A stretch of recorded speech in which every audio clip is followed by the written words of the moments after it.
샬롬, 영화교회를 섬기는 윤광서 목사입니다. 하나님의 크신 은총과 예배의 기쁨이 가득한 복된 주일 되시기를 바랍니다. 우리는 가끔 세상의 부조리와 불의 앞에서 어떻게 반응해야 할지 고민하게 됩니다. 영국의 정치 철학자인 에드먼드 버크라고 하는 분은 악이 승리하는 유일한 조건은 선한 사람들이 아무것도 하지 않는 것이라고 말했습니다.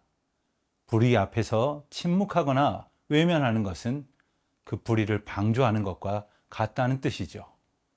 오늘 본문을 보면 예루살렘에서 일어난 불의한 일을 바로잡기 위해 느헤미야가 어떻게 행동했는지를 보게 됩니다.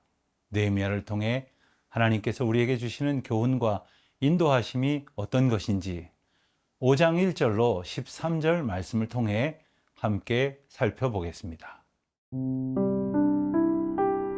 느헤미야 5장 1절에서 13절 말씀입니다.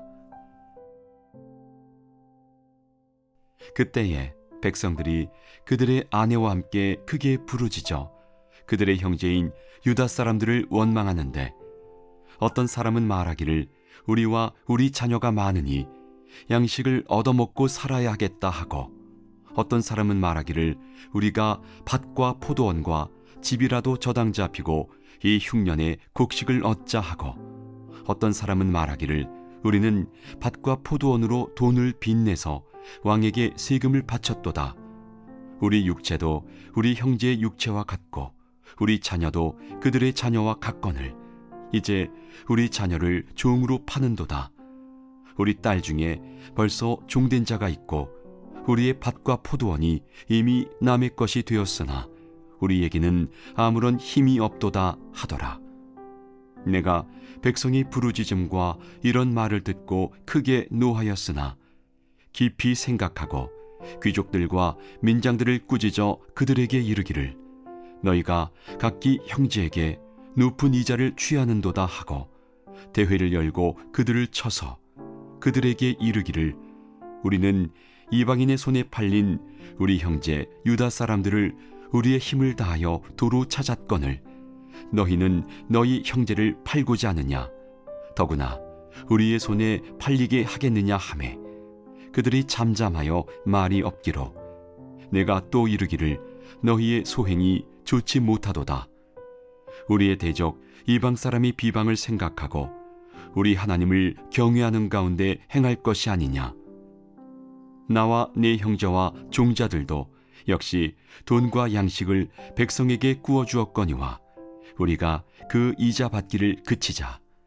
그런즉 너희는 그들에게 오늘이라도 그들의 밭과 포도원과 감람원과 집이며 너희가 구워준 돈이나 양식이나 새 포도주나 기름의 100분의 1을 돌려보내라 하였더니, 그들이 말하기를 우리가 당신의 말씀대로 행하여 돌려보내고 그들에게서 아무것도 요구하지 아니하리이다 하기로, 내가 제사장들을 불러 그들에게 그 말대로 행하겠다고 맹세하게 하고, 내가 옷자락을 털며 이르기를 이 말대로 행하지 아니하는 자는 모두 하나님이 또한 이와 같이 그 집과 산업에서 털어버리실지니 그는 곧 이렇게 털려서 빈손이 될지로다 하매, 회중이 다 아멘하고 여호와를 찬송하고 백성들이 그 말한 대로 행하였느니라.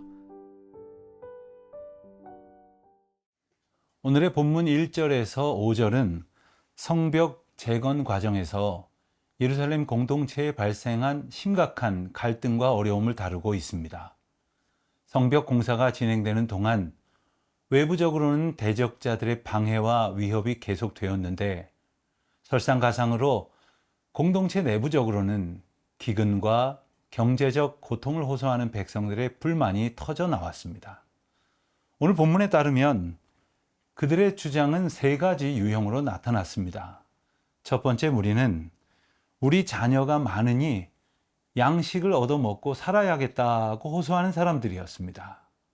그들은 굶주림에 시달리며 기본적인 생계를 유지할 수 없는 상황이었습니다. 두 번째 부류는 우리가 밭과 포도원과 집을 저당 잡히고 이 흉년에 곡식을 얻고자 한다고 호소하는 사람들이었습니다. 이들은 자신의 재산을 저당 잡아서라도 곡식을 구해야만 하는, 말하자면 오늘을 위해 내일을 포기할 수밖에 없는 절박한 자들이었습니다. 그런가 하면 세 번째 그룹은 밭과 포도원으로 돈을 빚내서 왕에게 세금을 바쳤다고 말합니다. 이들은 먹을 것도 부족한 흉년 상황에 세금이라는 무거운 짐까지 지고 있었던 겁니다. 백성들의 고충은 한마디로 경제적인 어려움이라고 할 수 있습니다. 게다가 그 어려움이 얼마나 심각했던지 5절에 보는 것처럼 백성들은 자기 자녀를 노예로 팔 수밖에 없었습니다. 백성들은 이렇게 탄식합니다. 우리 딸 중에 벌써 종 된 자가 있고 우리의 밭과 포도원이 이미 남의 것이 되었으니 우리에게는 아무런 힘도 없도다. 백성들의 탄식에서 알 수 있듯이 이들의 상황은 단순히 경제적인 문제를 넘어 생존 자체가 위협받고 있음을 보여줍니다. 정도의 차이는 있을지 모르지만 이런 상황은 우리가 속한 공동체에서도 얼마든지 일어날 수 있는 문제들입니다. 많은 사람들이 경제적인 어려움이나 사회적 압박으로 인해 고통받고 있을 때 우리 성도들은 어떻게 해야 할까요? 침묵하거나 방관해서는 안 될 것입니다. 우는 자들과 함께 울어줄 수 있는, 어려움 속에 있는 이웃을 외면하지 않고 돌보며 그들의 고통을 함께 나누는 공동체가 바로 우리 교회 신앙 공동체의 모습이어야 하지 않겠습니까?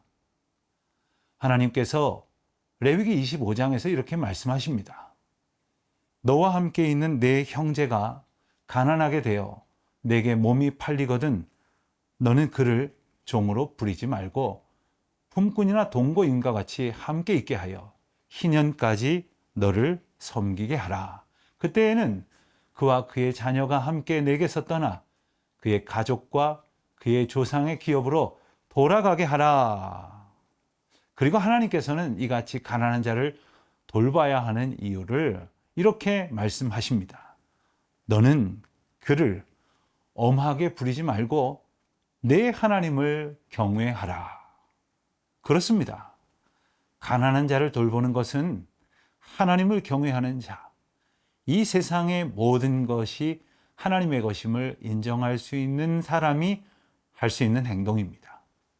만일 가난과 고통 속에서 신음하는 자들을 돌보지 않는다면 그것은 하나님을 경외하지 않는 것이기 때문이라 할 것입니다. 우리는 지금 그 어느 때보다 풍요로운 시대를 살고 있지만 조금만 주위를 둘러보면 경제적 어려움과 사회적 압박 속에서 고통받는 많은 이들이 있습니다. 우리가 어떻게 그들을 도우며 사랑의 통로로 살아갈 수 있을지 성령의 인도하심을 구하고 따르는 저와 여러분이 되시기를 빕니다.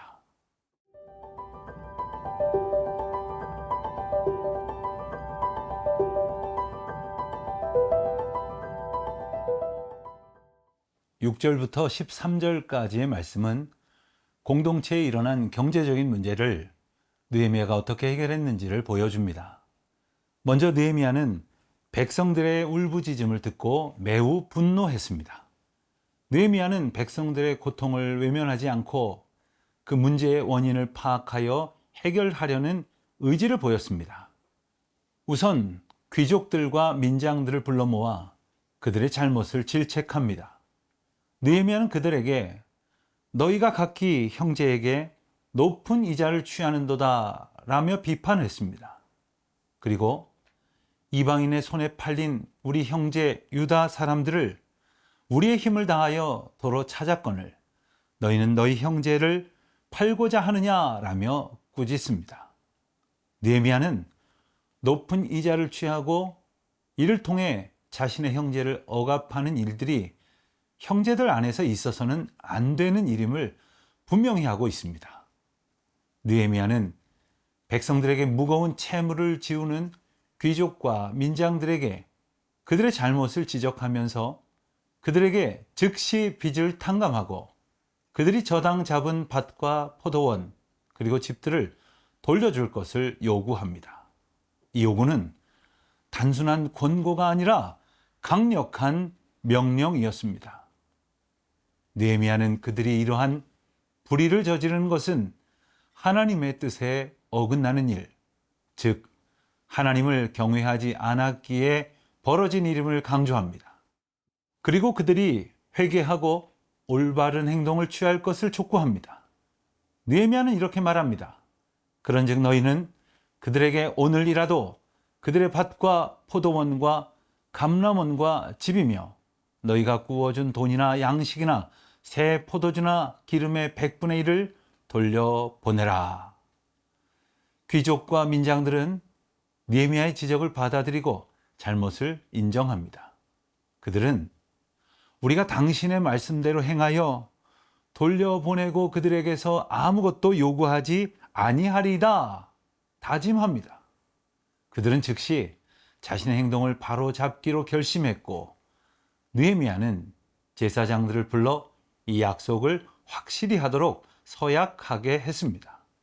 우유부단하게 사람들 눈치 보지 않았습니다. 무엇보다 느헤미야에게 주목할 만한 점은 리더로서의 솔선수범이라고 할 수 있을 것 같습니다. 10절을 보면 느헤미야는 나와 내 형제와 종자들도 역시 돈과 양식을 백성에게 구워 주었거니와 우리가 그 이자 받기를 그치자라고 말합니다. 당시에 많은 사람들이 돈을 빌리기도 하고 구워 주기도 했던 모양입니다. 그런데 이자가 참 무서운 것이거든요. 느헤미야는 이자 받는 것이라도 포기하자고 제안합니다. 문제를 해결하기 위한 용기 있는 결단을 촉구하는 것입니다. 리더는 결단도 그에 따른 행동도 자신이 먼저 행할 수 있어야 합니다. 그것이 이웃 사랑이며 우리 주님을 경외하는 믿음의 고백입니다. 예수님께서도 이렇게 말씀하시지 않으셨습니까? 내 형제 중에 지극히 작은 자 하나에게 한 것이 곧 내게 한 것이니라. 고통받는 형제를 돌보는 것은 단순한 봉사가 아닙니다. 하나님을 경외하고 섬기는 것과 같습니다. 우리의 형제들을 돌봄으로 하나님을 더욱 신실하게 섬기는 우리 모두 되시기를 소원합니다.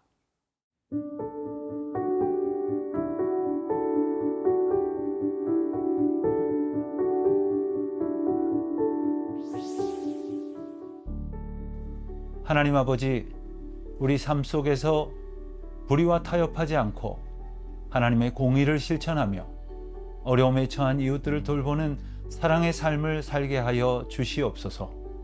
우리의 가정과 교회 그리고 이 사회에서 느헤미야와 같은 용기와 결단력을 가지고 불의를 바로잡으며 하나님 뜻대로 이루어가는 삶을 살게 하옵소서. 예수님의 이름으로 기도드립니다. 아멘.